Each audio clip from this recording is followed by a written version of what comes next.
Doors slide open on Monday 3rd. We rush in over yellow lettering, blurred. The quickest get a seat and settle in till they're disturbed because no seat's reserved, so why is everyone so reserved? If someone talks to us, we're perturbed, unnerved, because it's just not what we do. Not here on London's tube. Apparently it's rude for me to interrupt the solitude of someone else's commute with something as minute and innocent as conversation. I get nothing back but looks of frustration or disdain, and so I start abstaining. I don't talk to the older gent, casually leant against the tube map at Embankment, arms folded, head slightly bent, hair flecked with a few more greys than he had there yesterday. I follow his gaze down to his brogues, laces frayed, just below turned-up chinos, Paul Smith socks on display. He looks up to check the ETA of his long-awaited train, and there, in the space between a well-worn Trilby hat and a dark brown patterned cravat, is a face, wrinkled, cracked. I reckon he looks about 60, but it's a mystery to me how his mischievous eyes seem half as old as that. I can't be the only one who spies him, this man who's lived my whole life and then another life again. I bet he's got a story or three that he might like to tell, but even if he desires it, none of us tries it. Why not? Maybe we just like the quiet, or we're always tired, only I don't buy it.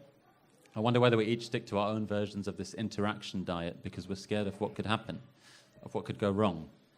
But what could go wrong?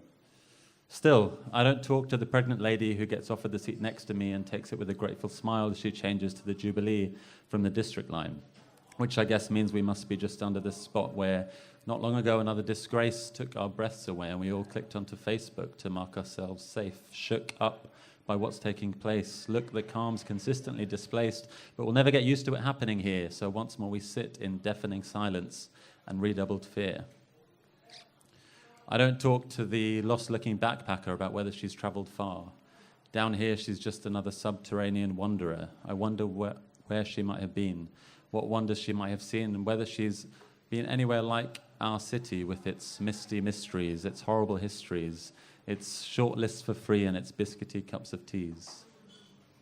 I wish I could tease out what cities she's been to see and whether she's found anywhere less inviting than London's underground, this profoundly immense and immensely profound, sprawling mass of so many people who make so little sound. I don't talk to the guy who looks about my age as he circles a new burger joint halfway down his timeout page. I know he'll queue for an age in the rain, which won't be much fun, and even then the burger won't be half as good as patty and bun. I don't talk to the two blondes chuckling opposite me as our train crawls closer to Terminal 5. I'm spellbound by the one on the right. She was less thigh-highs, more tie-dye, self-styled wild child. I'd thrown a glance her way, and instead of glancing away, she caught it with her blue eyes. They lingered for a while on mine, then, almost like she was taking herself by surprise, she gifted me a shy, beguiling smile. I don't know why. I don't talk. And I don't talk to the sharp executive with the sharp eyes and the sharp suit sitting to my side on the Central line one night. She was probably chief something officer. She was probably decompressing after a big meeting. There's probably not much I could offer her beyond a fleeting greeting or a warm comment about the book I see she's reading, a book I happened to have finished the previous evening. So I begin mentally deleting the conversation starters I've been mentally repeating. And by the time we get to mile end, my inner chatterbox has been frightened, so I promptly pop another pair of peppermint tridents and chew on them in renewed silence. Some days there's panic on the streets of London, and that panic seeps down underground where it's found in the wordless looks between your eyes and mine.